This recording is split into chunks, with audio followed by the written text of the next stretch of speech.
Hello guys, welcome back in my class. Today I am going to discuss with the students of JAC and CBSE board about explanation. My dear students, you must know that explanation has 4 marks in your examination. And your literary part question starts from explanation. And I had told you earlier that explanation only comes from poetry section. So today we are going to learn how to answer explanation type of question in your exam. Let's start. प्यारे बच्चों, आप सबों को पता है कि explanation से 4 marks आपके एग्जाम में होता है और आपका सिलेबस 3 सेक्शन में बटा हुआ है, रीडिंग, राइटिंग एंड एक्सप्लेनेशन। और आपको ये जानना चाहिए कि लिटरेरी पार्ट्स जो है, लिटरेचर का जो सेक्शन है वो एक्सप्लेनेशन से ही स्टार्ट होता है।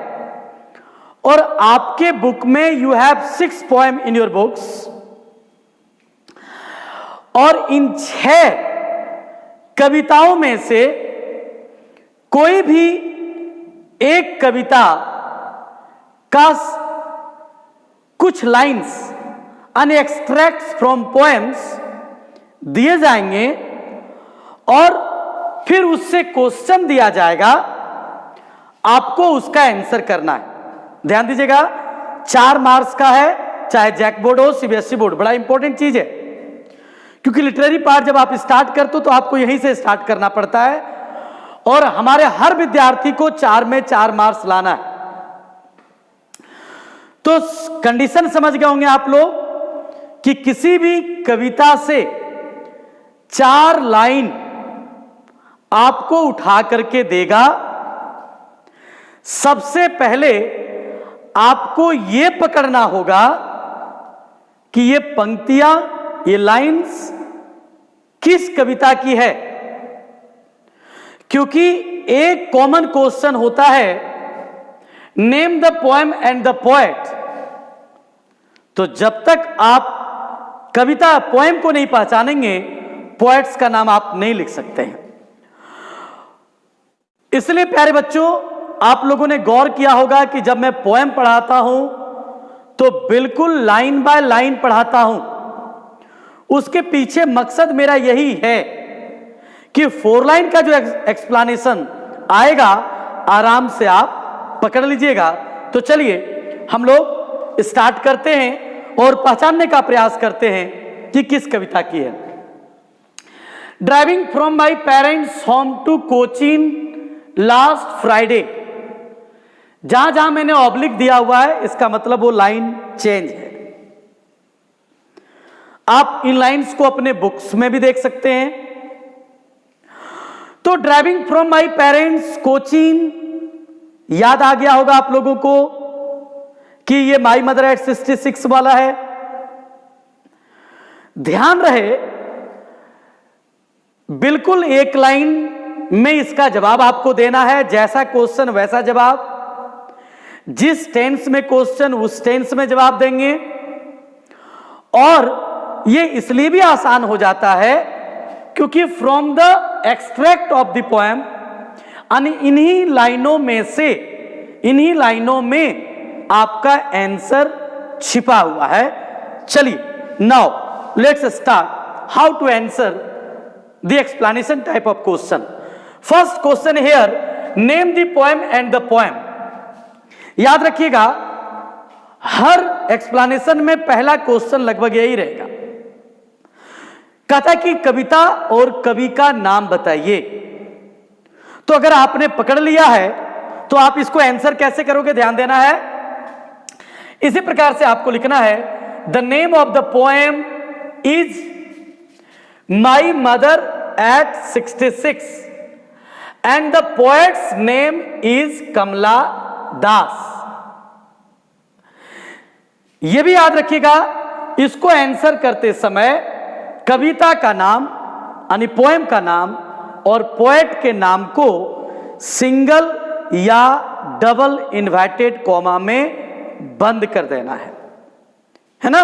बिल्कुल यहां से तैयारी हम लोगों को जारी रखनी है, तो आराम से आप कर लेंगे कि the name of the poem is my mother at 66 and the poet's name is Kamala Das. ध्यान रहे बच्चों, आप इसका आंसर इस प्रकार से भी कर सकते हैं। आप केवल लिख दोगे यहां the name of the poem dash दे दीजिएगा माई मदर एट 66 और नीचे के लाइन में द पोएट्स नेम फिर डैश दे करके कमला दास। आप जैसा चाहें वैसे जवाब दे सकते हैं। Second question, where was the poet going? कवित्री कहां जा रही थी? अगर यहां पोएट वर्ड रहे तो आंसर में भी आप पोएट डालिएगा, और अगर यहां पोएटेस वर्ड रहता, कवित्री का इंग्लिश होता पोएटेस, अगर पोएटेस वर्ड रहे तो आप भी आंसर में पोएटेस ही लिखिएगा। Is that clear? तो कहां जा रही थी? तो आप जानते हैं कोचीन एयरपोर्ट जा रही थी। The poet was going to the Cochin airport. याद रखिएगा प्यारे बच्चों, केवल सुन के ही आपको याद हो जाएगा, इसको याद करने की कोई जरूरत नहीं है, क्योंकि आपने पोएम को पढ़ा है और सारा चीज आपके दिमाग में है। तो पास्ट इंपरफेक्ट टेंस में क्वेश्चन था, तो जवाब भी हमने पास्ट इंपरफेक्ट यानी 324 कोड में दे दिया। कोड समझ रहे हैं? यहां भी आपको काम देगा वो कोड वाला। How does the poet's mother look? कवित्री की मां कैसी दिखती है? आपको पता है, तो सिंपल प्रेजेंट में है, इसका 34 कोड में आंसर होगा। यानी पहले सब्जेक्ट देंगे द पोएट, कोई भी क्वेश्चन में अगर डू डज डीड रहे तो उसको हटा देते हैं, और बताया था डज रहने पर जो वर्ब है उसमें एस लगा देते हैं। तो सब्जेक्ट है द पोएट्स मदर, तो हमने भी दे दिया the poet's mother looks pale like a corpse, यानी डेड बॉडी। यानी कवित्री की मां पीला दिखती है। किस तरह? तो एक शव की भांति दिखती है। बिल्कुल याद होगा आप लोगों को। Next question, what was the physical condition of the poet's mother? कवि की मां की शारीरिक स्थिति कैसी थी? प्यारे बच्चों, क्या आप इसमें बता सकते हैं कि सब्जेक्ट कौन है? किसी भी वाक्य में सब्जेक्ट हेल्पिंग वर्ब के बाद होता है, तो आप सब्जेक्ट कहोगे द फिजिकल कंडीशन। लेकिन याद होगा आप लोगों को, मैंने बताया था अगर वर्ड के बाद अगर ऑफ लगा रहे तो ऑफ के इस पार और उस पार दोनों मिलके एक होता है। यानी इस वाक्य का पूरा इतना बड़ा सब्जेक्ट हो गया the physical condition of the poet's mother. इतना पूरा सब्जेक्ट हम लिख देंगे। फिर जो हेल्पिंग वर्ब है, सॉरी हाउ वाज है, तो हमारा आंसर भी हो जाएगा वाज में ही। यानी the physical condition of the poet's mother was very critical and pitiable. कवित्री की मां की शारीरिक स्थिति बहुत ही दयनीय थी। Next question, what did the poet realise with pain? कवि दर्द के साथ क्या अनुभव करती है, क्या महसूस करती है? तो आप लोगों को आंसर याद होगा कि जब कवित्री यात्रा पर जा रही है, अपने घर से बाहर जा रही है, तो रास्ते में उसे इसी बात की चिंता और दर्द होता है कि शायद अब मेरी मां ज्यादा दिन तक जिंदा नहीं रहेगी। तो सिंपल पास्ट में क्वेश्चन है, तो हमने लिख दिया द पोएट, डीड को हटा दिया, रियलाइज को हमने V2 कर दिया, यानी the poet realized with pain that. Answer यहां से याद रखना है। इतना तो पूरा क्वेश्चन हो गया। हर मदर, अब देखिए पास्ट में है, सॉरी, तो विल को आप वुड कर देंगे, है ना, यानी that her mother would not live long. कवि दर्द के साथ यही महसूस करती है कि उसकी माता अब ज्यादा दिन तक जिंदा नहीं रहेगी। तो प्यारे बच्चों, ये हो गया आपको माई मदर एट 66 से एक्सप्लेनेशन। चलिए दूसरे एक्सप्लेनेशन की ओर। Far far from gusty waves the children faces. अगर बच्चों के चेहरे की बात मैं करूं तो तुरंत आपको याद हो गया होगा an elementary school classroom in a slum. आपने पकड़ लिया। तो पहला क्वेश्चन है name the poem and the poet. तो फिर उसी तरह से आप लिखेंगे the name of the poem is an elementary school classroom in a slum and the poet's name is Stephen Spender. मैंने इस कविता को जब पढ़ाया था तो एक बात आप लोगों से कहा था कि इस कविता का नाम याद रखना बड़ा चैलेंजिंग है, तो प्लीज इसको आप बढ़िया से कॉपी में 3-4 बार लिख लीजिएगा, याद हो जाएगा। तो the name of the poem is an elementary school classroom in a slum and the poet's name is Stephen Spender. Next, what are the children compare to. बच्चों की तुलना किससे की गई है, किस चीज से? आप लोग को याद होगा, वेरी शॉर्ट क्वेश्चन में भी मैंने बताया था।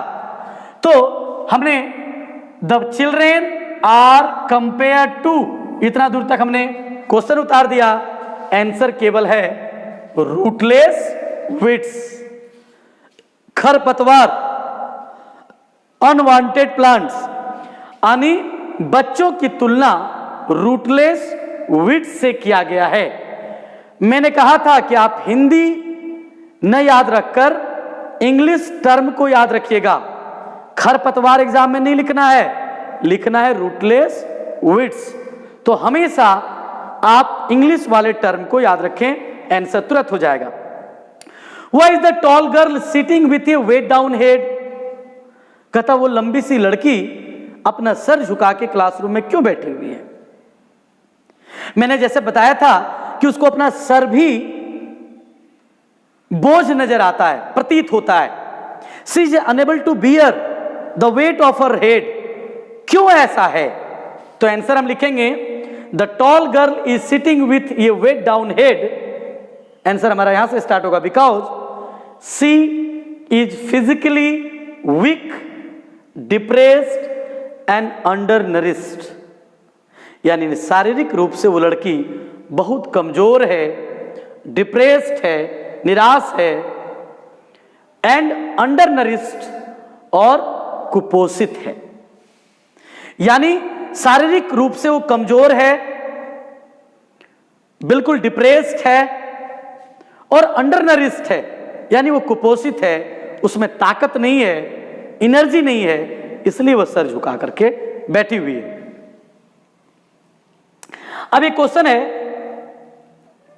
गिव 2 फ्रेजेस, 2 टर्म 2 फ्रेज का नाम लिखिए, which tell us that the children are undernourished, जो हमें बताता है कि बच्चे कुपोषित। आप 2 ऐसे टर्म ढूंढिए जिससे यह पता चले कि बच्चे कुपोषित हैं। तो ध्यान दीजिएगा, तो ऐसे तो आप ध्यान दोगे the tall girl with her wait down head, अभी जस्ट मैंने बताया कि लड़की सर झुका के बैठी है क्योंकि वो कमजोर है, तो एक तो फ्रेज ये हो गया। द पेपर स्विमिंग बॉय, ध्यान दीजिएगा, इसका आंसर मैं यही दिखा देता हूं, आपको याद रखने की कोई जरूरत नहीं है। एग्जाम में जैसे ही क्वेश्चन ये देखें आप, तुरंत आप लाइन में देख लीजिएगा आंसर। तो 2 टर्म हो गया, the tall girl with her wait down head और द पेपर स्विमिंग बॉय, है ना। ऐसे आप ये भी कह सकते हैं the hair torn around their pallor, ये भी है, लेकिन आपको 2 टर्म लिखना है, तो हमने लिखा है the paper swimming, sorry, the tall girl with her wait down head. हमने सेम टू सेम पंक्ति से उतार दिया, यही लाइन से ही क्वेश्चन में ये तो लाइन दिया रहेगा, आराम से देख के उतार देंगे। एंड पेपर स्विमिंग बॉय, ये भी हम देख के उतार देंगे, बाकी जोड़ देंगे क्वेश्चन से। Are 2 phrases which tell us that the children are undernourished. यही दो फ्रेज हैं जो हमें ये बताते हैं कि बच्चे कुपोषित हैं। मैं चाहूंगा आप इसका ठीक से स्क्रीनशॉट ले लीजिए, सारे क्वेश्चन को आप कॉपी में उतार लीजिएगा और बस 2 बार पढ़ दीजिएगा, आपका ये कंप्लीट हो जाएगा। चलिए बच्चों ध्यान दीजिएगा, इस क्वेश्चन में मैंने इसके एक्सप्लेनेशन में मैंने 2 और क्वेश्चन ऐड कर दिया। याद रखिएगा एग्जाम में या तो 3 क्वेश्चन रहेगा या 4 क्वेश्चन। अगर 4 क्वेश्चन रहेगा तो सब में 1-1 नंबर होगा, और अगर 3 क्वेश्चन होगा तो 1 में 2 और 2 में 1-1 नंबर होगा। तो मैं अधिक से अधिक क्वेश्चन आपको बता देता हूं ताकि इस प्रकार से कोई भी क्वेश्चन अगर एग्जाम में रेज हो तो आप आराम से उसको लिख सकें। इसी में एक क्वेश्चन पूछा जा सकता है, which figure of speech has been used in the first 2 lines. Figure of speech एक नया टर्म आप लोगों के लिए आया, याद रखिएगा सीबीएसई बोर्ड वालों के लिए इंपॉर्टेंट हो गई है, ऐसे जैक बोर्ड में भी हो सकता है। बहुत सारे फिगर ऑफ स्पीच है, एक दिन मैं इस पर एक वीडियो बनाऊंगा। सिमिली है, मेटाफर है, लिटरेशन है, वगैरह वगैरह वगैरह। फिलहाल सिमिली और मेटाफर जो सबसे ज्यादा यूज होता है वो क्या है, जब 2 चीजों को के बीच में कंपैरिजन किया जाता है। ध्यान रखिए, जब 2 चीजों के बीच में कोई कंपैरिजन किया जाता है तो वो कंपैरिजन या तो सिमिली के माध्यम से या मेटाफर के माध्यम से होता है।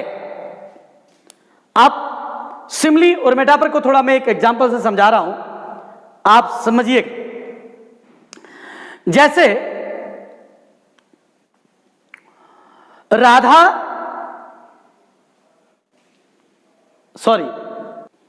जैसे अगर एग्जांपल के तौर पर हम ध्यान दीजिएगा, एक लाइन को 2 प्रकार से कैसे बोलते हैं। अगर मैं कहूं कि सरदार Vallabh Bhai Patel was the iron man of India, इसका मतलब क्या हुआ कि सरदार वल्लभ भाई पटेल भारत के लौह पुरुष थे। ध्यान दीजिएगा, यहां सरदार वल्लभ भाई पटेल की तुलना लोहे से हुई है, लेकिन इस कंपैरिजन में कोई कंजक्शन का प्रयोग नहीं किया गया है। लेकिन याद रखिएगा, यदि तुलना के पहले like, as, such as, ETC अगर वर्ड का यूज रहे तो वो सिमिली होगा। जैसे Sardar Vallabh Bhai Patel was as strong as iron. आप देखिएगा एज का प्रयोग किया, या सरदार Vallabh Bhai Patel was like iron, लोहे की तरह सरदार वल्लभ भाई पटेल थे।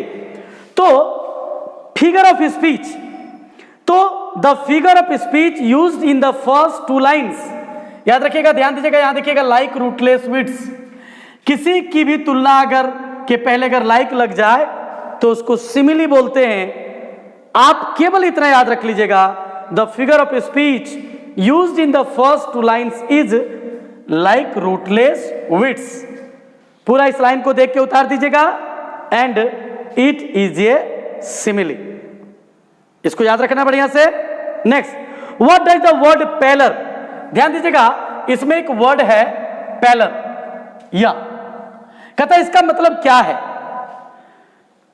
The hair torn around their pallor, लंबे लंबे बाल जो कंधों तक गिरा हुआ था। तो द वर्ड पेलर मीन रहे तो मीन्स देंगे, रेफर रहे तो रेफर्स देंगे। जो वर्ड यूज रहे एग्जाम में वही यूज करना है, to pale and sickly complexion of the children, यानी वो जो पीला, ब्लड की कमी के कारण जो चेहरा उसका जो कंधा जो पीला पड़ गया है, जिसका कंप्लेक्शन कमजोर है, यानी रंग उसका फटा हुआ है, वही है पेलर, है ना। तो ये 2 क्वेश्चन भी आप स्क्रीनशॉट ले लीजिए। अगली वीडियो में फिर कोई कविता का एक्सप्लेनेशन लेकर के आऊंगा। आपको पता है कि अभी तक मैंने आप लोगों को 3 कविताएं पढ़ाया है, तो 3 पोएम्स में 2 का एक्सप्लेनेशन मैंने करा दिया। Thank you.